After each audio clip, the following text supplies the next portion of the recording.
I did not remember Battlefield until it was on sale on Steam and advertised itself.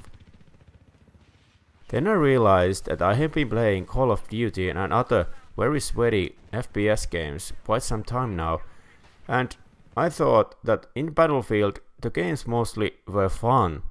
So I picked it up and tried it out, even today 7 years after its release.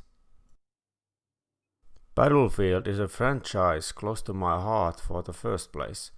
I started with Bad Company and played all through Xbox line to Battlefield 4. I remember when Battlefield 2 came out, but my family computer did not run it properly, no matter what I tried, and I was devastated. Then entered the Xbox era and I couldn't join the Battlefield I longly craved. I stopped playing Battlefield on Battlefield 1. Strong decline in my opinion in player base from Battlefield Hardline, but also due to the other games coming and popping up. I missed most of the Battlefield 1 and Battlefield 5. I looked for footage and streams, but never really played the games. After almost 4 years of break, Steam advertised Battlefield 4 with just €9.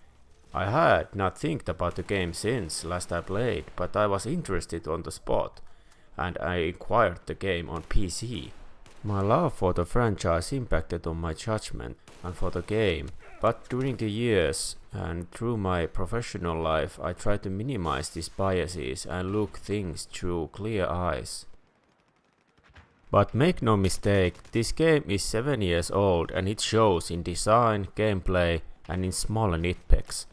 But make no mistake, this game is still fun. As the game is pretty small in today's standards, just about 30 gigabytes, it is worth the discount price and your storage.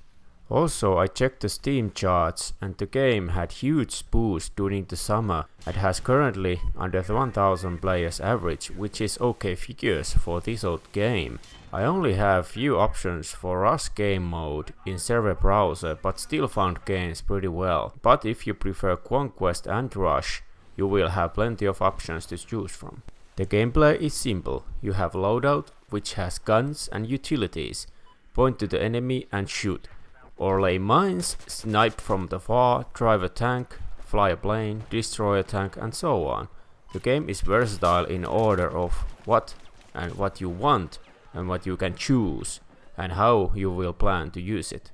In talking about exploding, oh my god.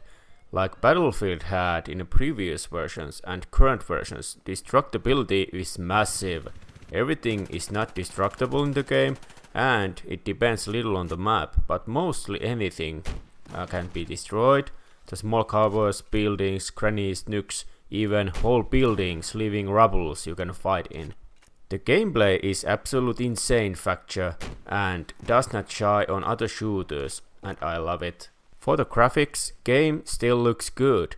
It's not 5 out of 5 in 2020 standards, but still the sounds blast like a truck, the lighting glares and seems realistic and gives an awesome feel in the massive battles.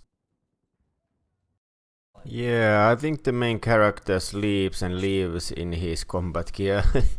As a military background, these clothes are not that comfortable to hang around with.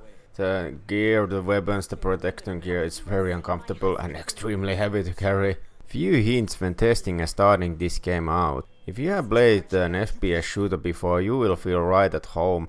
If not, good choice to start shooting and in this case play a few levels of the campaign first to get introduced on the game mechanics. Start with Assault class. It's the most simple run and gun class and you earn points via healing teammates also.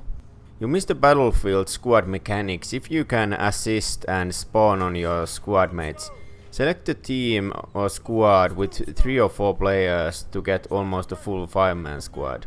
Don't forget to spot enemies. I think it's the Q button on PC.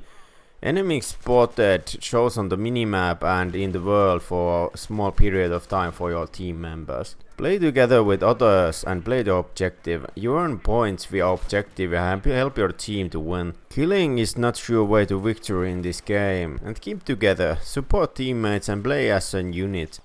I cannot address this enough. You get more points and more out of the game if you play as a unit and with the squad when with other players. Well, but of course, some games other players are not either playing in a squad together with you, and normally then you are gonna have bad time. You can still find the age of this game for 2013 design issues in some interface things. Frustrating like weapon menus. You can change these in battle log through the internet browser, but I think games should have more fluent and off-game options to change loadouts. Oh yes, the anti-cheat software, the Punkbuster, keeps keeping me and my friends out of the game until you fix it yourself. There's a guide in the internet and Reddit, but still, it was very bummer when you fired up the game and the Punkbuster keeps kicking you out. Also, server registrations were a little wonky, but I encountered this only a few times. I would recommend to purchase this game in sale. Full price €40 is a bit much for this age of the game in today's market, but I would still say it would be worth of your money. If you are a fan, €40 is not much. If you are not a fan and want to try it out, about sale price €10 is well worth the price. The game is absolute fun, chaotic fun at times, but fun altogether, and therefore I can still recommend this game even today. Try out the 64-player Conquest in Locker or Operation Metro. It's a chaos in its best forms. Also, if you have friends owning this game also, play in a squad together. It's a blast.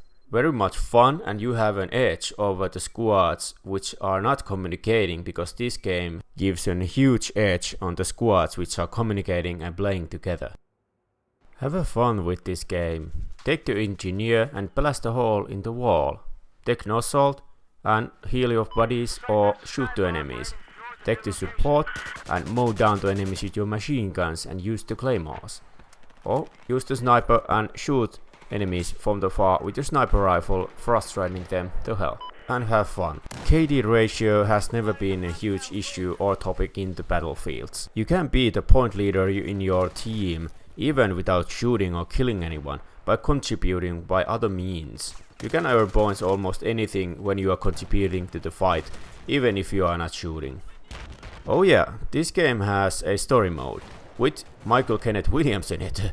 The story, it's below average. It teaches you to the multiplayer, but nothing special to say. Play it if you are bored, but beware, there are better story modes in shooters out there. So I could highly recommend this game still in 2020. It looks good, it sounds good, it plays smoothly, and it guarantees action-packed games in tight corners or wide woodland areas.